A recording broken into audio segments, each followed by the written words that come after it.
Hello viewers, আসসালামু আলাইকুম।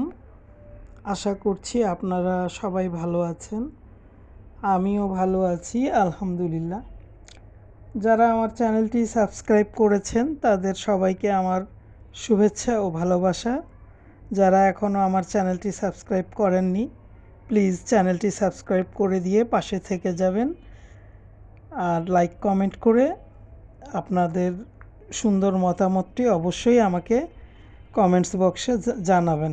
ঠিক আছে, লেটস গো ভিডিওর মূল পর্বে চলে যাই। তো আমি একটু রিল্যাক্সে বসে কথা বলতে চাচ্ছিলাম, কারণ আমি যেহেতু কোনো ধরনের কোনো লিখে টিখে রাখি না বা স্ক্রিপ্ট তৈরি করে রাখি না। আমার ভিডিও দেখার পরে আমার যতটুকু মনে থাকে বা যতটুকু আমি বুঝতে পারি ততটুকু থেকেই আমি কথা বলার চেষ্টা করি। এখন কালকে তানু মণ্ডল বিষয়ে বা দেশি কুত্তা নাজমুলের বিষয়ে যেসব কথা বলেছে ডাইনি মাগিনুর, সেই বিষয়গুলো নিয়ে সারা ইউটিউব জুড়ে তোলপাড়। ঠিক আছে, অনেক ভিডিও এসছে, আমি অনেক আপুর ভিডিও দেখেছি, অনেকের ভিডিও শুনেছি। যাই হোক, আপনারাও হয়তো শুনেছেন বা দেখেছেন। এখন আমার নিজের পার্সোনাল কিছু বক্তব্য বা মতামত হয়তো আপনাদের সাথে আমি শেয়ার করার জন্য ভিডিওটি দিব। এখানে আপনারা দেখতে পাচ্ছেন কিবরিয়া, ভিকটিম ফাদার কিবরিয়া যে কিনা যেই ভাইয়াটা কিনা ওই পরকীয়ার রানী সাগিনুরের প্রাক্তন হাজব্যান্ড, যার সাথে তার বিয়ে হয়েছিল, তার একটা মেয়ে আছে, ওই মেয়েটার নাম সারিকা বা মরিয়ম। এটা আপনাদের পরিচয় দিলাম এই জন্যই যে অনেকেই হয়তো নাও জানতে পারেন, তাই না? আর ওনার চ্যানেলে যদি আপনারা গেলে আপনারা পরকীয়া রানী এবং এই ডাইনি মাগিনুর তিশার বিষয়ে আপনারা মোটামুটি ওই ফ্যামিলির বিষয়ে সব কিছুই জানতে পারবেন। কিবরিয়া ভিকটিম ফাদার ওনার চ্যানেলটি। যাই হোক, আমার মতো ছোট মানুষের মুখে ওনার মতো বড় মানুষের কথা হয়তো শোভা পায় না, তবু আর কি রেসপেক্টের সাথে বললাম বিষয়টা। তো ডাইনি মাগিনুর গতকালকের ভিডিওতে বলেছে যে আপনারা 7 বছর ধরে এই বিষয়টা নিয়ে যে কথা বলছেন, সেই বিষয়টি আমি আপনাদের সাথে আজকে ক্লিয়ার করব। তো এটা বলার কারণটা কি সেটা আপনারা জানেন কি না আমি জানি না।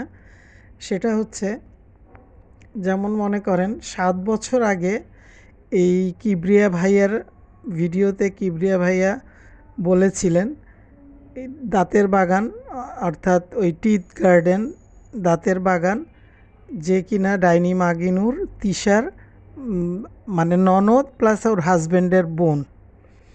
হ্যাঁ, তার সাথে ওনার একটা রিলেশন ছিল, তো রিলেশন ব্রেকআপ হওয়ার পরে তারপরে তো তার অন্য জায়গায় বিয়ে হয়। যাই হোক, সেই বিষয়টা ভিন্ন। তো সেই পারপাসে বিয়ের পরে আর কি ওনার দাঁতের বাগান তার বিয়ে টিয়ের পরে বাচ্চা কাচ্চা হওয়ার পরে আর কি, যখন সে জানতে পারছে যে পরকীয়ার রানীর সাথে এই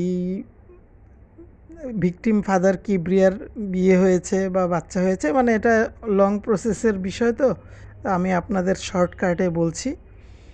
তো সে এক সময় ফোনে জানতে চেয়েছিল কিবরিয়া ভাইয়ের কাছে যে আসলে তানজিলার বিষয়টা আমাকে একটু ক্লিয়ার করবেন। কথাটা এটুকু আপনাদের সাথে বলে আমি এখন অন্যদিকে চলে যাচ্ছি। তো কালকের ভিডিওতে ডাইনি মাগিনুর তিশা এই জিনিসটা বলেছে যে আজকে থেকে 7 বছর আগে এই বিষয়টা নিয়ে যেটা মানে খুবই আলোড়ন সৃষ্টি হয়েছিল, সেটাই কথা বলবো আজকে। তো নতুন ভিউয়ার্স যারা আছেন তারা হয়তো অনেকে বুঝবেন না, তো কথাগুলো একটু মনোযোগ সহকারে শুনবেন। তো এখন সে কালকের ভিডিওতে এসে ফার্স্ট তার ভিডিওর স্টার্টিংয়েই কিন্তু তার কথা ছিল যে আমার ননদ ওই ফাতেহা নাজনীন যে তার কথার পারপাসে 7 বছর আগের একটা ভিডিও থেকে এই কথাগুলো সৃষ্টি হয়। এখন এই কথাটা কি, কথাটা যদি মানে এভাবে বলি, ভালোভাবে বলি, যে কথাটা হচ্ছে তানু মণ্ডল নাজমুল বাপ্পির মেয়ে কি না, এটা জনগণ জানতে চায়, ভিউয়ার্সরা জানতে চায়, এবং সবার আগে জানতে চেয়েছিল ফাতেহা নাজনীন দাঁতের বাগান, যিনি উনি ভদ্র মহিলাকে রেসপেক্টের সাথেই বললাম। আচ্ছা, তো ডাইনি মাগিনুর, তোকে আমি একটা বিষয়ে কথা বলি। হ্যাঁ, তোকে তুই বলে ফেললাম, এটা কোনো সাবজেক্ট না, তুমি সব জায়গায় বলা যায়। কালকে তুই তোর মেয়ের বিষয়টা স্বীকার করলি। হ্যাঁ, যেমন কানটা কিন্তু সরাসরি ধরা যায়, ঠিক আছে, কানটা সরাসরি ধরা যায়। এটাকে যদি আমরা একটু পেঁচাই বা একটু সময় নিই বা একটু মানে আলসেমি করি বা নিজেদের যদি একটু বেশি বুদ্ধিমান মনে করি, তো পিছনে ঘাড়ের পিছন দিয়ে গিয়েও কানটা টাচ করা যায়, ঠিক আছে।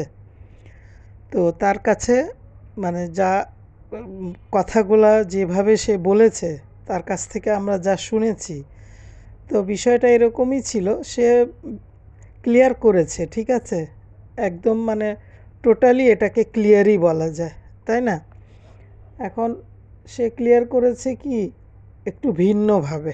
যেমন সে এটা বলতে পারতো যে তানু মণ্ডল আমার মেয়ে দেশি কুত্তা নাজমুল বাপ্পির জন্মদাতা, মানে সে জন্মদাতা না, প্লাস নাজমুল বাপ্পি তাকে লালন পালন করে বড় করে বিয়ে শাদী দিয়েছে।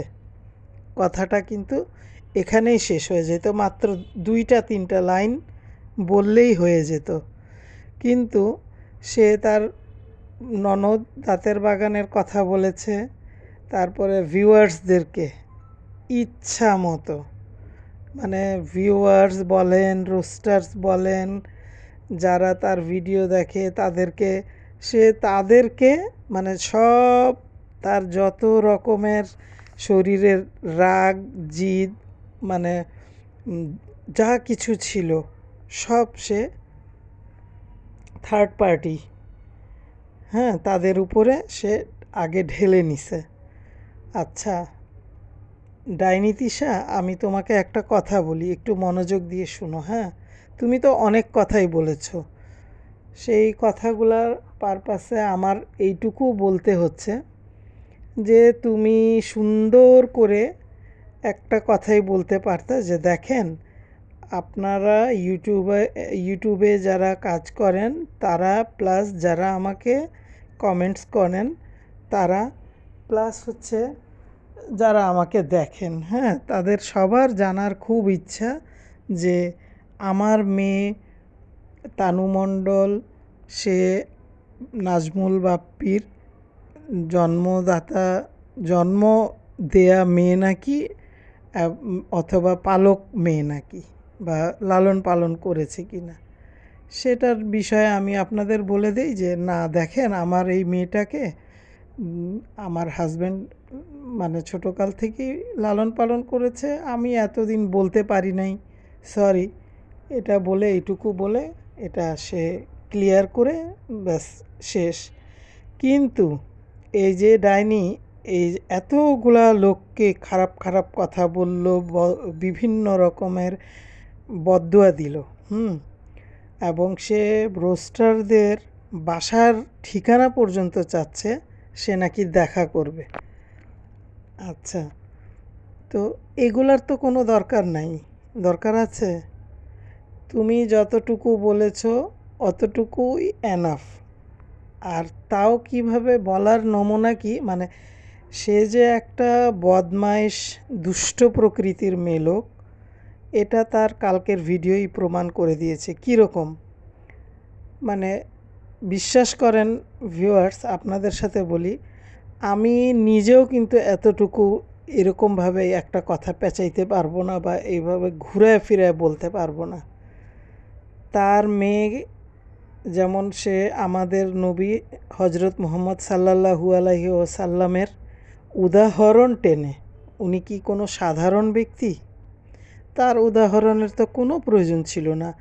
আর যদি বক্তব্যে কোনো জায়গায় কোনো ভুল ত্রুটি হয়ে যায়, তাহলে এটার গুনার ভাগীদার কে? ডাইনি তিশা না? সে।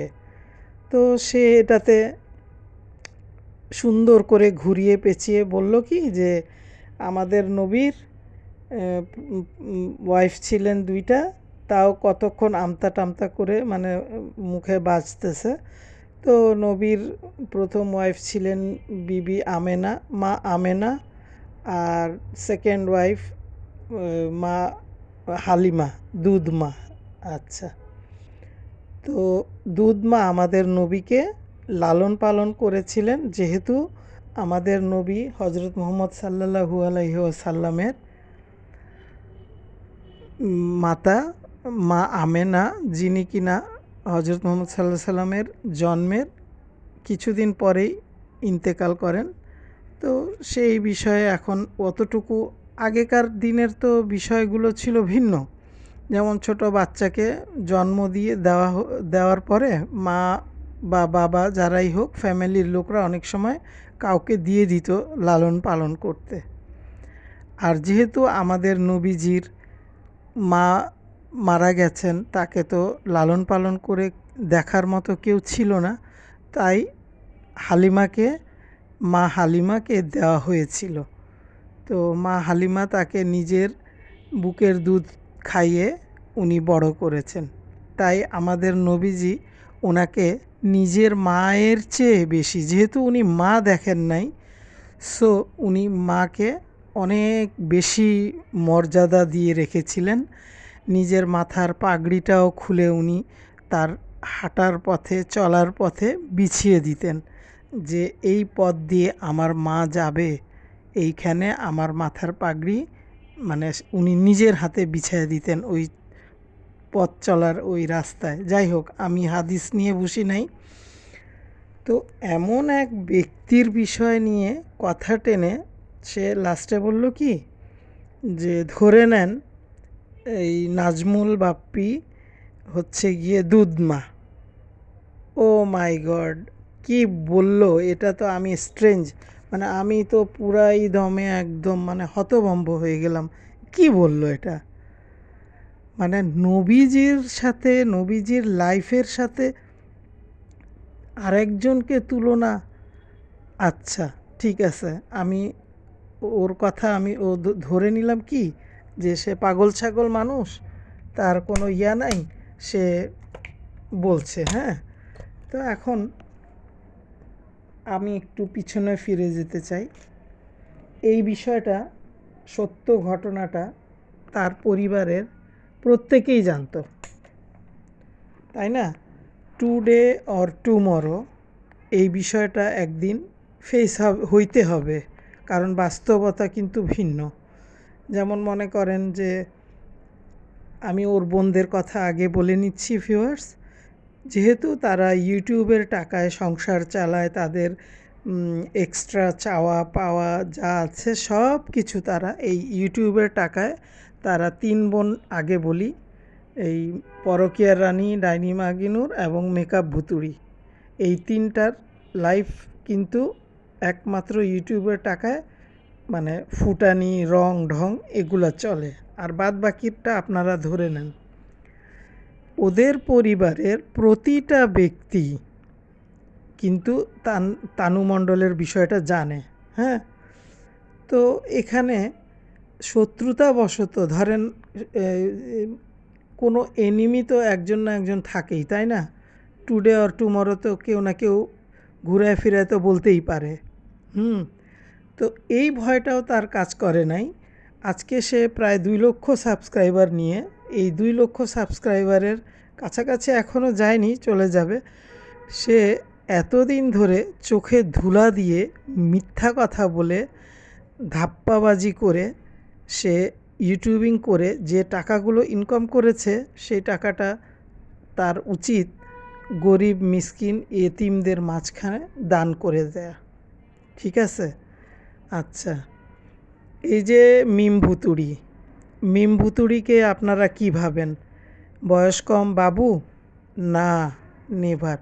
ওই ফ্যামিলির মধ্যে সবচাইতে ভয়ঙ্কর যদি কোনো মানুষ থাকে, 1 নাম্বার হচ্ছে ডাইনি তিশা, 2 নাম্বার হচ্ছে মিম ভুতুড়ি, আর 3 নাম্বার হচ্ছে ওই পরকীয়ার রানী মরিয়মের মা বা শারিকের মা, যাই ধরেন সাগিনুর। আর সে কিনা মানুষকে বলে, ভিউয়ার্সদের উদ্দেশ্য করে বলে, রোস্টারদের উদ্দেশ্য করে বলে, কি বলে জানেন? ব্রেইনলেস।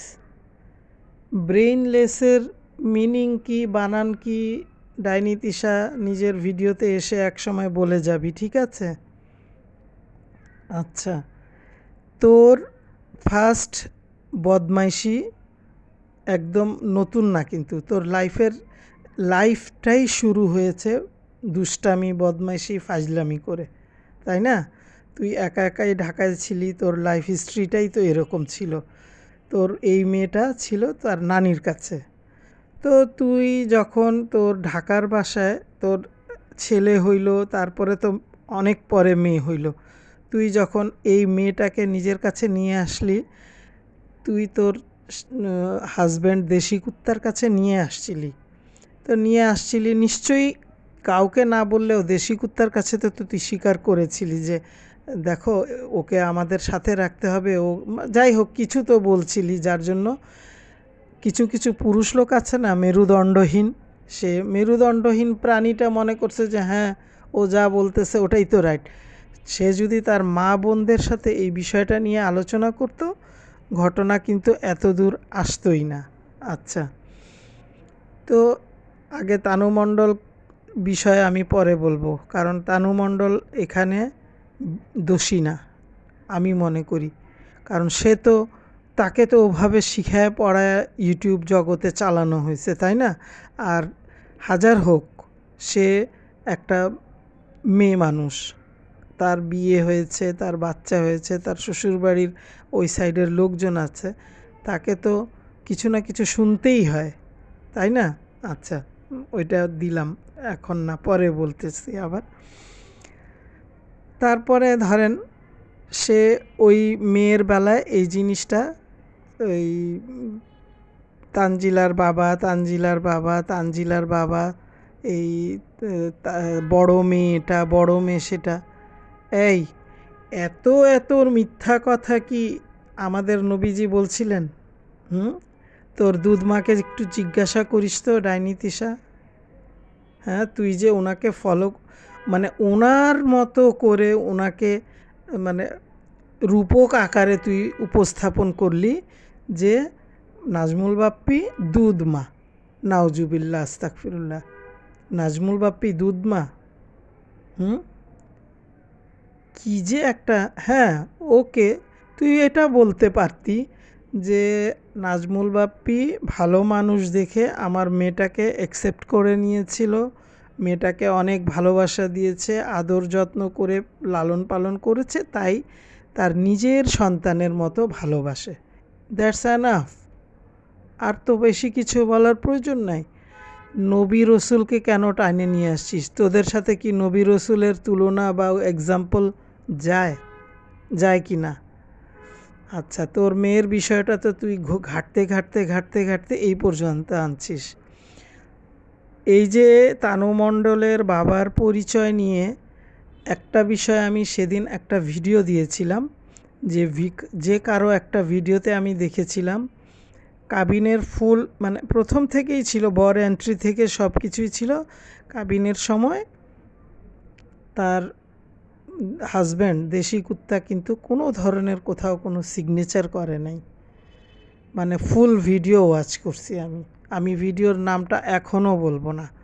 আচ্ছা, তো ওটা দিয়েই তো বোঝা যায় যে তোরা তো এটা ভালো মতো জানিস, এটা তো না যে বলদের মতো অনেকে মানে বলে ফেলে যে দেশি কুত্তা সিগনেচার করছে, এই বিয়ে হয় নাই, এটা মানে এটা গুনাহ হবে, এটা বিয়েটা বাতিল বলে গণ্য হবে। নো, সে তো সিগনেচারই করে নাই, তো এটা আবার বিয়ে খেলা কি? এটা তো সে ওখানে গেস্ট হিসাবে উপস্থিত ছিল, ঠিক আছে? এখন তানু মণ্ডলের বিষয়টা সে পেঁচাইতে পেঁচাইতে এমন নিয়ে আসছে, কালকে সে বলল যে আপনারা কি মনে করেন যে আমরা ওই অনেক জোর করে মেয়েটাকে নিয়ে গেছে, তার মেয়েকে নিতেই পারে, কারো যদি কাউকে ভালো লাগে সেটা তো নিতেই পারে, তাই না? আমরা কি এতই বোকা, আমরা কি এতই কি মানে আমরা কি বুঝি না কিছু? আমরা তারা সব কিছু জেনে শুনে মানে তারপরে বিয়েটা ও হয়েছে। মানে তারা তানু মণ্ডলের লাইফ হিস্ট্রি বা যে দেশি কুত্তা যে তার নিজের বাবা না, এইসব বিষয় টিষয় সব কিছু তারা ক্লিয়ার করে